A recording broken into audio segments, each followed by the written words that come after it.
Hello बच्चों, let's read the question. The question is the electron in an hydrogen atom makes a transition from an excited state to the ground state. Which of the following statements is true? तो कौन सा statement जो है वो true है वो आपको बताना है. आपको 4 statement दे रखे हैं और ये statement आपको kinetic energy, potential energy और total energy के बारे में दे रखे हैं. तो देखो इस क्वेश्चन को सॉल्व करने के लिए जो हमारा जो की कॉन्सेप्ट रहेगा वो हमारा क्या रहेगा. सबसे पहली चीज तो हमें पता होनी चाहिए कि जो टोटल एनर्जी होती है that is the sum of kinetic energy plus potential energy. First thing आपको ये पता होनी चाहिए. दूसरा, जब ट्रांजिशन होता है देखो n इक्वल्स टू 1 जो होता है वो आपका होता है ग्राउंड स्टेट.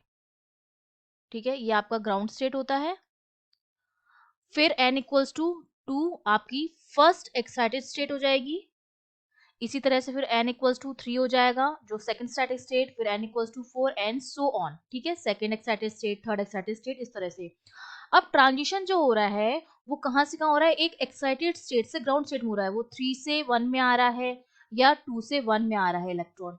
ठीक है, इस तरह से ट्रांजिशन जो है वो हो रहा है. तो अब हम जानते हैं कि किसी भी nth ऑर्बिट में जो काइनेटिक एनर्जी होती है इलेक्ट्रॉन की वो हम किस तरह से देते हैं. काइनेटिक एनर्जी जो होती है nth ऑर्बिट में वो हमारी होती है हाफ के जेड स्क्वायर अपॉन आर. और nth ऑर्बिट के लिए तो आर एन. तो यहाँ से इस फॉर्मूले से मुझे पता चल रहा है जो काइनेटिक एनर्जी जो है किसी भी ऑर्बिट में that is inversely proportional to the orbit. ये जो आर है वो क्या है, आपका नंबर ऑफ ऑर्बिट है, उसके क्या है, इनवर्सली प्रोपोर्शनल है. अब देखो ग्राउंड एक्साइटेड स्टेट से ग्राउंड स्टेट में आ रहा है, इसका मतलब नंबर ऑफ ऑर्बिट जो हो रहा है वो क्या हो रहा है, ये चीज जो हो रही है वो डिक्रीज हो रही है.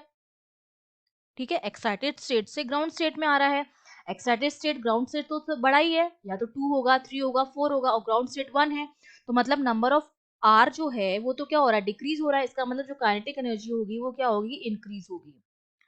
तो हमें ये चीज तो पता चल गई तो कि काइनेटिक एनर्जी इंक्रीज होगी. अब हम बात करते हैं पोटेंशियल एनर्जी की. ठीक है, मतलब रेडियस जो है वो डिक्रीज होगी, और रेडियस अगर डिक्रीज होगी तो इलेक्ट्रॉन की जो एनर्जी होगी वो क्या होगी, इंक्रीज होगी. अगर हायर से लोअर ऑर्बिट में आ रहा है तो रेडियस डिक्रीज होगी और काइनेटिक एनर्जी क्या हो जाएगी, इंक्रीज हो जाएगी. अब ये this is the sorry not orbit, this is the radius of orbit. अब हम बात करते हैं पोटेंशियल एनर्जी की. तो जब हम पोटेंशियल एनर्जी की बात करते हैं किसी भी ऑर्बिट में that is given by minus के Z square upon are N. ठीक है, ये हमारे पास आ गया है. और हम जानते हैं कि जो पोटेंशियल एनर्जी का जो अगर मैं मैग्नीट्यूड की बात करूं वो ट्वाइस ऑफ काइनेटिक एनर्जी का मैग्नीट्यूड के बराबर होती है. ठीक है, अगर मैग्नीट्यूड की हम बात कर रहे हैं तो यहाँ से देखो जो हमें रिलेशन मिल रहा है वो हमें क्या मिल रहा है कि जो पोटेंशियल एनर्जी है किसी भी ऑर्बिट में that is also inversely proportional to the radius but with the negative sign. क्योंकि जो हम रेडियस की बात करते हैं किसी भी ऑर्बिट में that is proportional to n square upon z. ठीक है, नंबर ऑफ ऑर्बिट अगर बढ़ता है sorry that is inversely proportional to the radius of orbit. ये जो होता है वो रेडियस ऑफ ऑर्बिट के रेडियस, ये जो होता है वो इनवर्सली प्रोपोर्शनल होता है नंबर ऑफ ऑर्बिट के.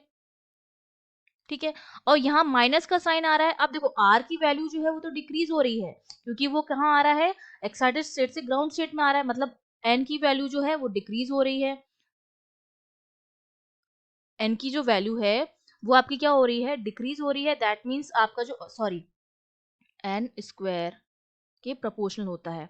ठीक है, तो एन की जो वैल्यू है वो आपकी क्या हो रही है, डिक्रीज हो रही है. ऑर्बिट जो है वो डिक्रीज हो रहा है तो एन जो होगा, आर जो होगा वो भी डिक्रीज होगा. लेकिन यहाँ पे माइनस साइन, इसका मतलब आर जो है वो डिक्रीज ना होके क्या हो रहा है, ये डिक्रीज अगर होगा विद द नेगेटिव साइन तो जो मेरी पोटेंशियल एनर्जी होगी वो भी आपकी क्या आएगी, डिक्रीज आएगी because of this negative sign. और अगर मेरी पोटेंशियल एनर्जी डिक्रीज होगी तो मैं अगर मैं टोटल एनर्जी निकालूं which is the sum of potential energy and kinetic energy, तो पोटेंशियल एनर्जी है माइनस के Z square upon are n. और काइनेटिक एनर्जी कितनी है, plus k Z square upon जहां पर जेड एटॉमिक नंबर है अपॉन 2 RN. तो ये मेरे पास किसके बराबर आ गई, माइनस के जेड स्क्वायर अपॉन 2 RN.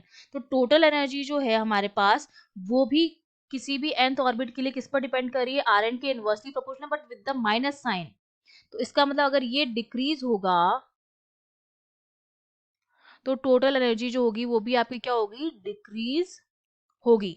तो हमें ये पता चल गया कि जो काइनेटिक एनर्जी होगी वो इंक्रीज होगी, लेकिन जो पोटेंशियल एनर्जी और टोटल एनर्जी होगी वो डिक्रीज होगी।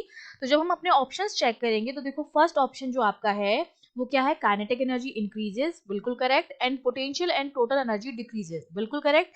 That means A option is correct. और वैसे भी हम जानते हैं कि जो ग्राउंड स्टेट में काइनेटिक एनर्जी जो होती है वो एक्साइटेड स्टेट की कंपेयर में हायर होती है।